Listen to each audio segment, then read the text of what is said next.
बिस्मिल्लाहिर्रहमानिर्रहीम। अस्सलाम वालेकुम स्टूडेंट्स, कैसे हैं आप सब। उम्मीद करती हूँ आप सब बिल्कुल खैरियत से होंगे। This is practical based assessment FBIC annual paper 2024 for 11th chemistry.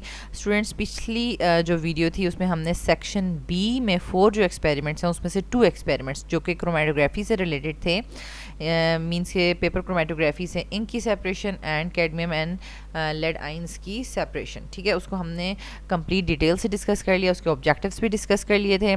Now we will do experiment number 3 of section B, जो कि हमारे पास है purify a given sample of sodium chloride by passing HCl gas, application of common ion effect. Common ion effect जो है वो आपने first year में पढ़ा हुआ है, ठीक है, और उसमें हमने ये एग्जांपल भी पढ़ी थी कि अगर हमने जो है वो सोडियम क्लोराइड जो है वो प्योरीफाई नहीं है, मतलब इम्प्योर है और उसकी प्योरीफिकेशन करनी है, तो उसमें हम उसके सोल्यूशन में से HCl गैस को पास करते हैं, और जब दोनों में HCl गैस पास करने की वजह से क्लोराइड आयन की कंसनट्रेशन ज़्यादा हो जाती है और फिर सोडियम क्लोराइड की जो प्योर क्रिस्टल्स हैं वो प्रेसिपिटेट आउट हो जाती हैं, ठीक है, और जो इक्विलिब्रियम है वो लेफ़्ट साइड पे शिफ्ट हो जाता है। तो इसको हम डिटेल से इसको देख लेते हैं कि ये एक्सपेरिमेंट कैसे परफॉर्म किया जाता है, इसका क्या प्रोसीजर है, क्या प्रिंसिपल है, each and everything along with the objectives, क्योंकि आपका सेक्शन बी में इन चारों के चारों प्रैक्टिकल्स में से 6 MCQs पूछे जाएंगे, ठीक है। तो हम यहाँ से स्टार्ट करते हैं। एक सोर्स से हमने ये कुछ मटेरियल लिया है, उसको हम पहले अंडरस्टैंड कर लेते हैं। Purification of sodium chloride from rock salt, ठीक है। रॉक सॉल्ट आपको पता है प्योर नहीं होगा, उसमें मतलब अगर कुछ और ना भी हो तो डस्ट पार्टिकल्स वगैरह सारी चीज़ें होती हैं, ठीक है। अच्छा, सबसे पहले कि reversible reaction, the reaction that proceeds both in forward as well as reverse direction under same set of conditions is called reversible reaction, ठीक है। यानी अगर आपके पास अभी जो भी टेम्परेचर है, रूम टेम्परेचर पे आप काम कर रहे हैं, कुछ भी कर रहे हैं, तो उसमें क्या होगा, जब रिएक्टेंट्स प्रोडक्ट्स में कन्वर्ट हो रहे होंगे तो एट दैट सेम टाइम जो है वो प्रोडक्ट्स भी आपस में रिएक्ट करके दोबारा से रिएक्टेंट्स बना रहे होते हैं at the same set of conditions, ठीक है। ऐसा नहीं है कि प्रोडक्ट बनेगी, अब आप टेम्परेचर को इंक्रीज़ या डिक्रीज़ करेंगे तो रिवर्स रिएक्शन होगा, ऐसा नहीं है, ठीक है। और फिर एक टाइम आएगा कि इक्विलिब्रियम जो है वो स्टैब्लिश हो जाएगा। तो फिर यहाँ पे केमिकल इक्विलिब्रियम की क्या डेफिनेशन लिखा हुआ है, in a reversible reaction when the rate of forward reaction becomes equal to the rate of reverse reaction, chemical equilibrium is established.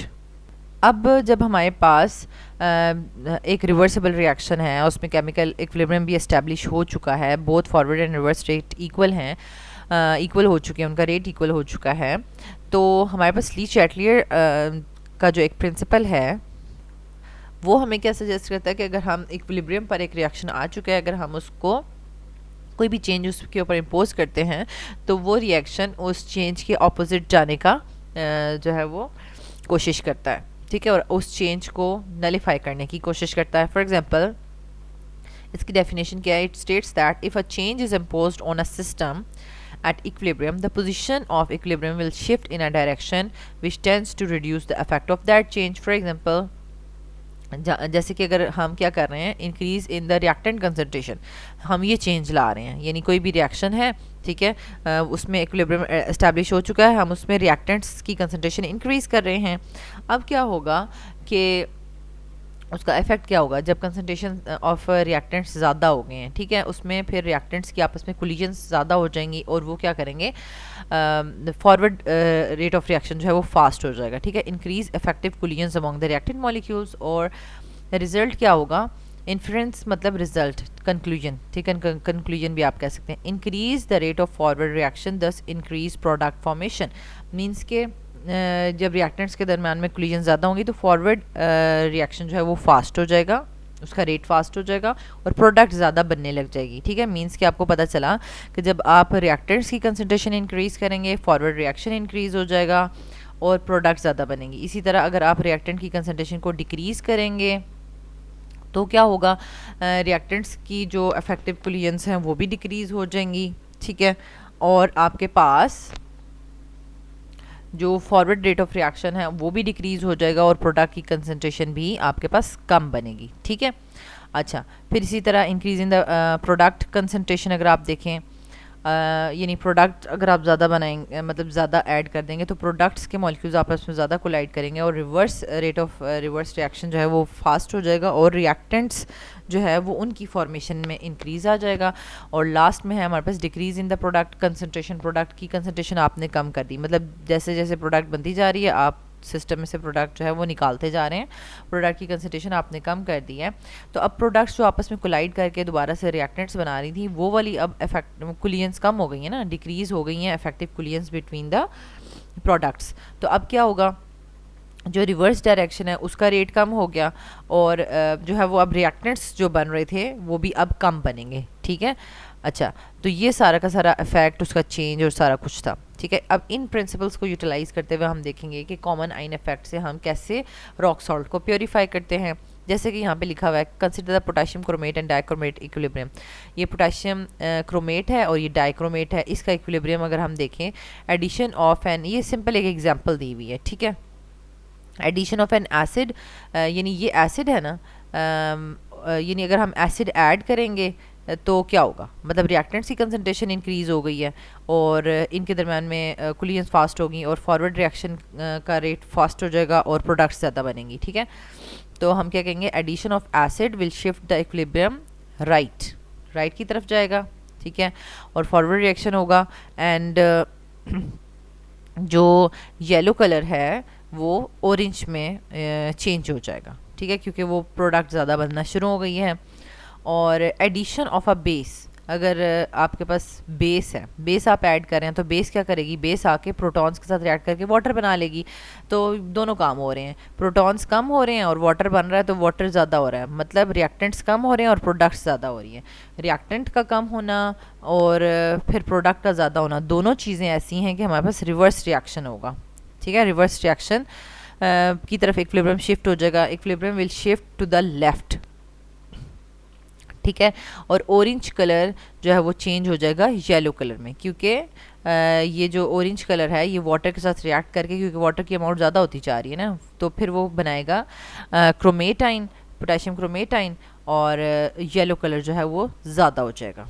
ठीक है, अब हम आ जाते हैं अपने एक्सपेरिमेंट की तरफ, जो कि कॉमन आइन इफेक्ट पे बेस कर रहा है। The phenomena in which the degree of ionization और the solubility of an electrolyte is suppressed by the addition of highly soluble electrolyte containing a common ion is called common ion effect। Same यही definition आपकी first year की book में भी लिखी हुई है। Means कि एक इलेक्ट्रोलाइट है, उसकी जो आयनाइजेशन है या सॉल्युबिलिटी है उसको आप कम कर देते हैं जब आप एक और हाईली सॉल्युबल, या आप कह लें हाईली सॉल्युबल इलेक्ट्रोलाइट को ऐड कर देते हैं। जैसे कि अब NaCl है, ये भी इलेक्ट्रोलाइट था, यानी अब वो आइंस में कन्वर्ट होता था। ठीक है, लेकिन जब आप हाईली जो सॉल्युबल इलेक्ट्रोलाइट यानी HCl को ऐड कर देंगे तो इसकी आयनाइजेशन से प्रेस हो जाएगी। कैसे, जब आपने HCl ऐड किया तो H आइंस और क्लोराइड आइंस आ गए। अब सिस्टम ने क्लोराइड आइंस की कंसंट्रेशन ज़्यादा हो गई है, मतलब प्रोडक्ट की कंसंट्रेशन ज़्यादा होगी ना, क्लोराइड आइंस ज़्यादा हो गए और क्लोराइड आइंस क्या करेंगे, वो रिएक्ट करेंगे सोडियम के साथ और वो बना देंगे NaCl। ठीक है, यानी इक्विलिब्रियम जो है वो लेफ्ट साइड पे शिफ्ट हो जाएगा। तो इस तरीके से आपके पास NaCl की जो सॉल्युबिलिटी है वो क्या हो रही थी, सप्रेस हो रही थी। पहले मतलब सोडियम क्लोराइड आपने सॉल्युबलाइज किया हुआ था, लेकिन HCl ऐड करने के बाद उसकी सॉल्युबिलिटी क्या हो गई है, सप्रेस हो गई है। ठीक है, कम हो गई है। अच्छा, commercial NaCl can be purified by application of common ion effect. NaCl on dissolving in water splits into ions.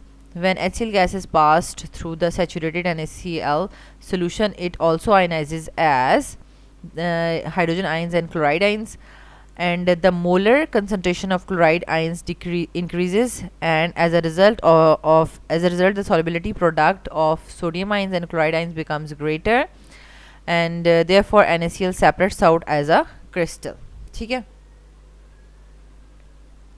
अब इसमें ये आपको पूरा का पूरा ऑपरेटर्स नज़र आ रहा है, तो इसमें ऑपरेटर्स आप देख सकते हैं क्या क्या चीज़ें आपको नज़र आ रही हैं। ये देखें, बीकर नज़र आ रहा है, ये आपको फनल नज़र आ रही है। ठीक है, राउंड बॉटम फ्लास्क, ये राउंड बॉटम फ्लास्क नज़र आ रही है, और ये पूरी यहाँ से लेकर यहाँ तक ये ग्लास ट्यूबिंग नज़र आ रही है आपको। ठीक है, ये आयरन का स्टैंड है जिसने ये सारा ऑपरेटर्स हैंग किया हुआ है। ठीक है, और आपके पास अब आयरन स्टैंड के साथ ही आप इसको, ये जो वायर गॉज है इसको आप हैंग कर सकते हैं, और मतलब इसी स्टैंड के साथ। लेकिन अगर ये नहीं है तो आयरन स्टैंड एक अलग से होता है, उसके ऊपर वायर गॉज रख के, तो उसके ऊपर जो है ये हमने राउंड बॉटम फ्लास्क रखी होती है, ठीक है। अच्छा, फिर आपके पास आ जाता है ये वायर गॉज है, और ये जो ऊपर छोटी सी फ़नल नज़र आ रही है आपको, ये भी फ़नल ही है, लेकिन इसको हम थिसल फ़नल कहते हैं। देखें, इसका नाम आपको आना चाहिए क्योंकि ऑपरेटर्स के नाम जो हैं वो पूछे जा सकते हैं। ये थिसल फ़नल है, ठीक है। और फिर आपके पास केमिकल्स कौन से दो चीज़ें होनी चाहिए, जो आप कमर्शियल NaCl और कंसनट्रेटेड सल्फ्यूरिक एसिड, दो चीज़ें होनी चाहिए आपके पास, ठीक है। ये पूरा का पूरा आपने ऑपरेटर्स देख लिया है। अब इसका हम प्रोसीजर देख लेते हैं। Saturated solution of impure sodium chloride was prepared and filtered, यानी आपने क्या करना है, सैचुरेटेड सोल्यूशन बना लेना है। सैचुरेटेड सोल्यूशन वो होता है कि जिसमें अब हम फर्दर अगर सॉलिड NaCl ऐड करेंगे तो वो नीचे बैठ जाएगा। तो आपने पहले सैचुरेटेड सोल्यूशन बना लेना है और उसके बाद उसको फ़िल्टर भी कर लेना है, ताकि अगर कोई सॉलिड बैठा हुआ है नीचे बॉटम पे तो वो भी फ़िल्टर पेपर पे फ़िल्टर आउट हो जाए, ठीक है। फिर हमने एक राउंड बॉटम फ्लास्क लेनी है, ठीक है, और उसके अंदर सॉलिड सोडियम क्लोराइड जो है वो ऐड करना है, ठीक है। क्योंकि अब हम इसको हीट भी करेंगे ना, तो इसमें ज़्यादा अमाउंट में सोडियम क्लोराइड जो है वो डिज़ोल्व हो जाएगा। Delivery tube and the thistle funnel were fitted in its mouth with the help of cork. जैसे कि यहाँ पर आपको नज़र आ रहा है कि यहाँ पर आपने कॉर्क लगा के ना, कॉर्क में 2 होल्स होंगे, उसमें आपने ये डिलीवरी ट्यूब भी लगानी है और थिसल फनल को भी ऐड कर देना है, ठीक है। देन हमारे पास क्या हो जाएगा, the end of the delivery tube was connected with the funnel, यानी उसमें हमने इन्वर्टेड फॉर्म में फनल लगाई हुई है बाय अ रबर बैंड, ठीक है। And the funnel was inverted on the saturated solution of sodium chloride taken in the beaker. ये यहाँ पे आपको बताया जा रहा है कि इसमें आपने बीकर में सैचुरेटेड सोल्यूशन लेना है NaCl का, ठीक है, और उसमें इन्वर्टेड फनल लगानी है और उसको रबर बैंड से आपने जो है वो टाइट कर लेना है, ठीक है। अच्छा, और इसमें आपने NaCl सॉलिड फॉर्म में डालना है सोल्यूशन में, ठीक है। और नेक्स्ट हमारे पास है concentrated sulphuric acid was added through the thistle funnel and heated HCl gas was produced as NaCl plus sulphuric acid goes to form sodium sulphate plus HCl, ठीक है। अब यहाँ से HCl गैस प्रोड्यूस हो रही है जब वो सोडियम क्लोराइड के साथ ऊपर से आहिस्ता आहिस्ता से हम ऐड करते जा रहे हैं सल्फ्यूरिक एसिड, तो यहाँ पर सोडियम सल्फेट और HCl गैस बनती जा रही है, ठीक है। क्योंकि नीचे से हम हीट भी कर रहे हैं ना, तो वो HCl गैस यहाँ से पास करेगी और इधर आएगी। यहाँ पे सैचुरेटेड सोल्यूशन में सोडियम आइंस और क्लोराइड आइंस हैं, लेकिन जब HCl आ जाएगा तो क्लोराइड आइंस जो हैं वो क्या करेंगे, उनकी कंसनट्रेशन ज़्यादा होने की वजह से वो सोडियम आइंस के साथ रिएक्ट करके प्रेसिपिटेट आउट होने शुरू हो जाएंगे यहाँ पर, ठीक है। तो NaCl क्रिस्टल्स बनने लग जाएंगी। तो यहाँ पर क्या है कि the HCl gas was pass through the solution of NaCl, pure NaCl was crystallised out due to common ion effect, ठीक हो गया। अब हमारे पास यहाँ पर देखें, when precipitation was complete the mixture was filtered to separate the crystals of NaCl and the crystals of pure NaCl were dried between folds of filter paper। तो यहाँ से एक अनदर सोर्स से हम जो है वो इसका प्रिंसिपल भी यहाँ से पढ़ लेते हैं। बाकी ऑपरेटर्स केमिकल्स या प्रोसीजर तो वो तो सेम ही है। Rock salt contains chlorides of calcium and magnesium and sulphates of sodium calcium and magnesium as impurities. यानी यहाँ पर आपको पता चल गया कि रॉक सॉल्ट यानी सोडियम क्लोराइड में कौन कौन सी इम्प्योरिटीज़ होती हैं, यानी कैल्शियम और मैग्नीशियम के क्लोराइड्स भी उसमें होते हैं और कैल्शियम, मैग्नीशियम और सोडियम के सल्फेट्स भी होते हैं, ठीक है, as impurities. Sodium, pure sodium chloride can be prepared by Common effect when HCl gas is passed through the saturated solution of impure salt.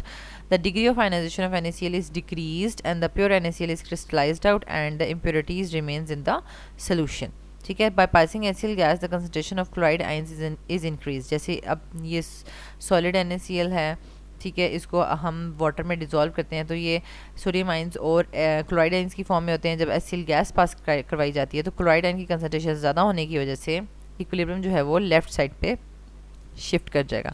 अब यहाँ पर एक मिस्टेक है कि HCl गैस में इन्होंने यहाँ पर डबल हेडेड एरो लगाया हुआ है, लेकिन यहाँ ये नहीं होना चाहिए, यहाँ पे सिंगल हेडेड एरो होना चाहिए और यहाँ पे डबल हेडेड एरो है क्योंकि ये जो है वो इक्विलिब्रियम शिफ्ट हो सकता है, ठीक है, यानी इसकी सॉल्युबिलिटी यानी ये जब डिज़ोल्व होगा तो राइट साइड पे जाएंगे, यानी आइंस बनेंगे, और अगर सॉल्युबिलिटी डिक्रीज़ होगी तो ये लेफ़्ट साइड पे शिफ्ट हो जाएगा। तो आपको इसकी इक्वेशन भी लिखनी आनी चाहिए, और ये जो आपको इसकी ऑपरेटर्स की डायग्राम बताई है ये भी आपको आना चाहिए, ठीक है। ये रबर बैंड है, इन्वर्टेड फनल है, NaCl क्रिस्टल्स हैं, ये बंसन बर्नर है, ये वायर गॉज है, ये हमारे पास स्टैंड है, आयरन स्टैंड आप लिख सकते हैं, राउंड बॉटम फ्लास्क है, और ये हमारे पास डिलीवरी ट्यूब्स हैं, एसिल गैस पास करिए, थिसल फनल है, ठीक है। तो इस तरीके से pure and dry crystals of NaCl were prepared. अब हम इसके कुछ ये हमने यानी कॉमन आइन इफेक्ट का जो एक्सपेरिमेंट है वो हमने देख लिया। अब हमने इसके कुछ MCQs कर लेने हैं ताकि हमें पता चले कि हमारा कॉन्सेप्ट क्लियर हो गया है क्या, क्या हम MCQs के आंसर्स कर सकते हैं। अब देखें क्या लिखा हुआ। फर्स्ट क्वेश्चन क्या लिखा हुआ है, in the presence of common ion the ionization of an electrolyte will. अब हमें पता है कि आयनाइजेशन ऑफ इलेक्ट्रोलाइट डिक्रीज हो जाती है जब कॉमन आइन आ जाता है ना, तो फर्स्ट का बी ऑप्शन करेक्ट है। नेक्स्ट है question number 2, purification of rock salt by HCl gas is due to. अब अगेन वही बात है, ये किस चीज़ की एग्जांपल है, कॉमन आइन इफेक्ट की, ठीक है। तो इसका बी ऑप्शन करेक्ट है कि हम इसको कॉमन आइन इफेक्ट के थ्रू जो है वो प्योरीफाई करते हैं रॉक सॉल्ट को by passing HCl gas. Question number 3, the solubility of potassium chlorate in water is suppressed by addition of, यानी क्या ऐड करेंगे, कौन सा इलेक्ट्रोलाइट ऐड करेंगे कि हमारे पास पोटेशियम क्लोरेट की सॉल्युबिलिटी जो है वो डिप्रेस हो जाए, ठीक है, या सप्रेस हो जाए, कम हो जाए, ठीक है। तो हमारे पास यहाँ पर अब स्टूडेंट्स यहाँ पर जो है देखें, अब जब ये हमारे पास डिसोसिएट होगा पोटेशियम क्लोरेट की फॉर्म में, ये आइंस में जाएगा, ठीक है, पोटेशियम आइंस और क्लोरेट आइंस बनाएगा, ठीक है। तो अब इसकी आयनाइजेशन को सप्रेस करना है या सॉल्युबिलिटी को सप्रेस करना है, तो इसमें अगेन वही बात है कि हम या तो पोटेशियम से रिलेटेड सॉल्ट डाल दें ताकि पोटेशियम आइंस की कंसनट्रेशन ज़्यादा हो जाए, या क्लोरेट का कोई सॉल्ट डाल दें। तो जैसे कि यहाँ पर सोडियम क्लोरेट है या पोटेशियम क्लोराइड है, तो इन दोनों में से कोई भी डाल सकते हैं, ठीक है।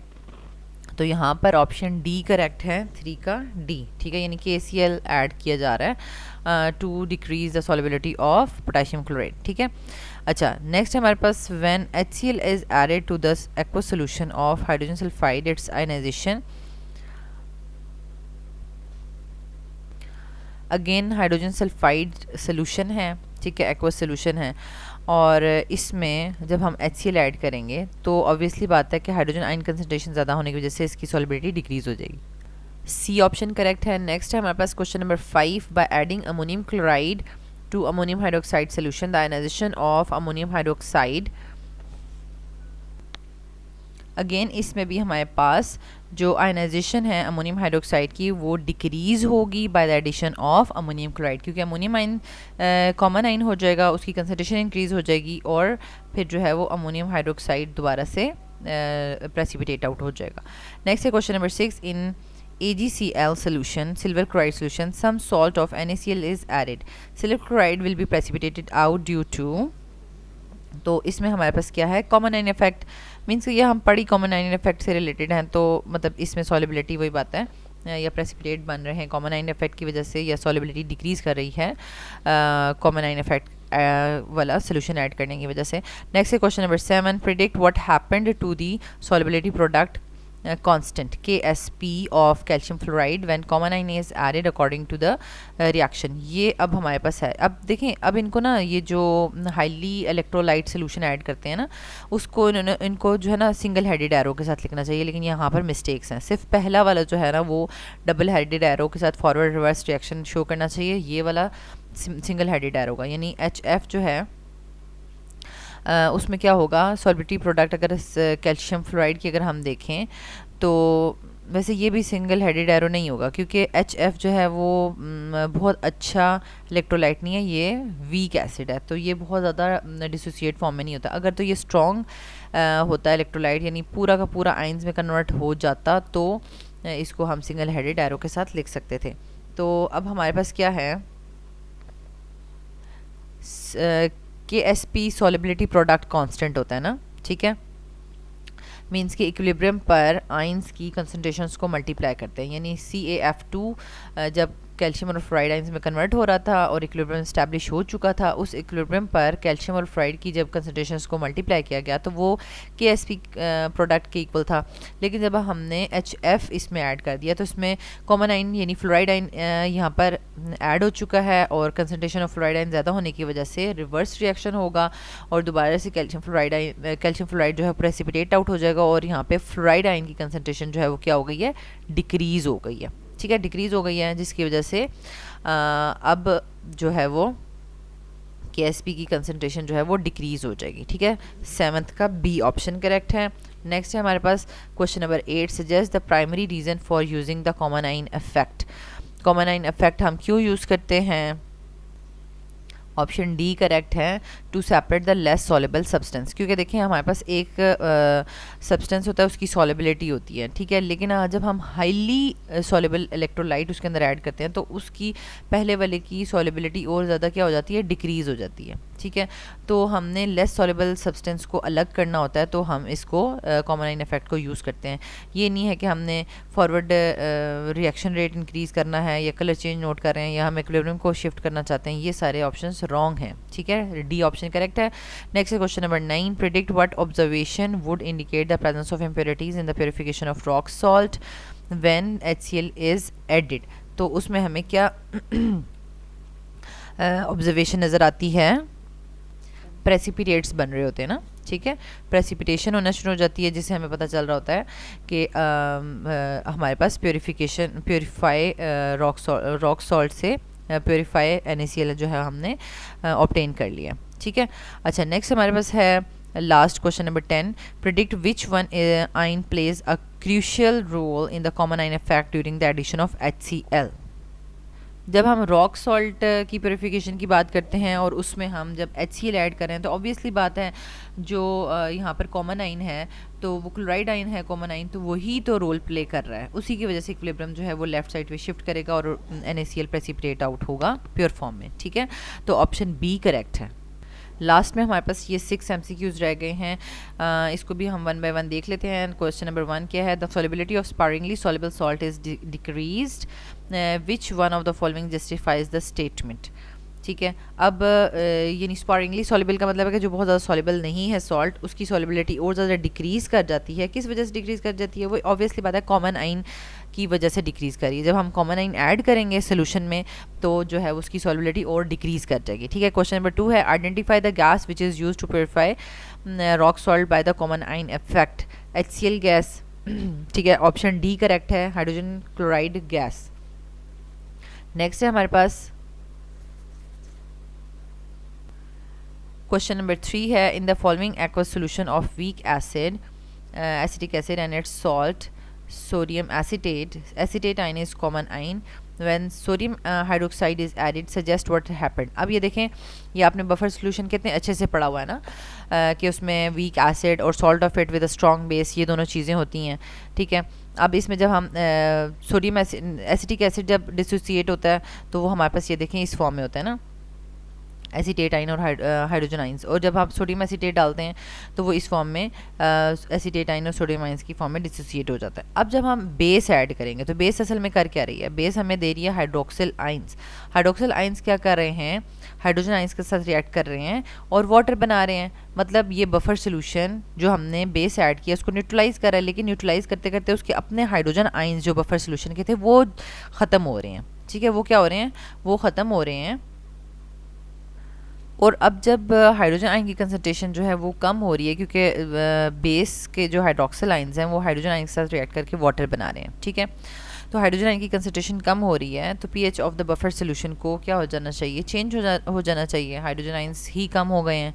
ठीक है, तो लेकिन क्या होगा कि एसिटिक एसिड जो है वो फॉरवर्ड साइड पे मूव करेगा, equilibrium will shift in the forward direction और वो हाइड्रोजन आयंस को दोबारा से रिप्रोड्यूस कर देगा। और इसका करेक्ट ऑप्शन है not affect the pH of the solution. ठीक है, लेकिन इस बुक में जो है वो यहाँ पर थर्ड का ए ऑप्शन लिखा है जो कि रॉन्ग है। ठीक है, ये करेक्ट नहीं है। बफर सोल्यूशन में जब आप बेस ऐड करेंगे तो बफर सोल्यूशन की तो प्रॉपर्टी यही है कि स्मॉल अमाउंट में एसिड या बेस ऐड किया जाएगा तो वो इसको मेंटेन कर लेगा पीएच को।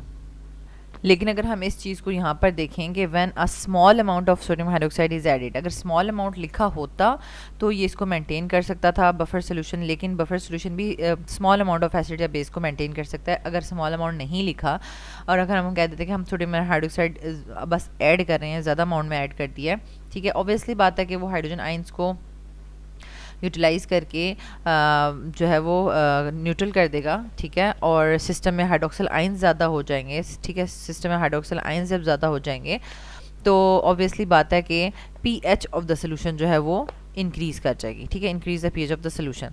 तो यहाँ पर अगर हम देखें कि स्मॉल अमाउंट नहीं लिखा तो हम फिर ऑप्शन 3 का ए ऑप्शन जो है वो उसको करेक्ट कर सकते हैं। आपने एग्जाम्स में देखना है कि आपको क्या गिवन है, ठीक है। नेक्स्ट है question number 4, suggest what happen to the solubility of NaCl when a solution of NaCl is added to the saturated solution of NaCl। तो यहाँ पर ये हमारे पास रिमेन्स अनचेंज्ड रहेगी, ठीक है, क्योंकि ऑलरेडी सैचुरेटेड सोल्यूशन बना हुआ है NaCl का, फर्दर NaCl सोल्यूशन ऐड किया जा रहा है, तो यहाँ पर कोई भी फ़र्क नहीं पड़ेगा, ठीक है, रिमेन्स अनचेंज्ड। देन है हमारे पास, और दोनों हैं भी एक ही, यानी इनकी सॉल्युबिलिटीज़ आपस में डिफरेंट भी नहीं है, क्योंकि अगर एक हाईली सॉल्युबल इलेक्ट्रोलाइट है तो वो स्पारिंगली सॉल्युबल इलेक्ट्रोलाइट की सॉल्युबिलिटी को डिक्रीज़ करता है, लेकिन ये तो दोनों एक ही चीज़ें हैं, इसलिए रिमेन्स अनचेंज्ड। नेक्स्ट है question number 5, predict what happen to the solubility of the calcium fluoride when sodium fluoride is added. Calcium fluoride को क्या होगा जब सोडियम फ्लोराइड ऐड किया जाएगा। Again due to common ion effect the solubility of calcium fluoride decrease कर जाएगी, तो हम यहाँ पर लिखेंगे lower due to common ion effect, ठीक है। एंड लास्ट क्वेश्चन है, predict what happened when ammonium chloride is added to the solution of ammonium hydroxide, ठीक है। तो ये ऑलरेडी हम क्वेश्चन कर चुके हैं कि हमारे पास डिक्रीज हो जाएगी solubility of ammonium hydroxide due to common ion effect. तो स्टूडेंट्स यहाँ पर हमने कॉमन आयन इफेक्ट का जो एक्सपेरिमेंट था उसको हमने डिटेल से देख लिया, उसके MCQs देख लिए, उसका ऑपरेटर्स वगैरह देख लिया, सारा का सारा प्रिंसिपल डिस्कस कर लिया, ठीक है। यानी हमारे पास जो एक्सपेरिमेंट था वो था purify a given sample of sodium chloride by passing HCl gas. तो इससे रिलेटेड अगर कोई भी क्वेश्चन आएगा तो आप इंशाल्लाह उसको अच्छे से अटैम्प्ट कर लेंगे। अल्लाह ताला आपको बहुत आसानियाँ अता फरमाए और आसानियाँ तकसीम करने का शर्फ अता फरमाए, आमीन।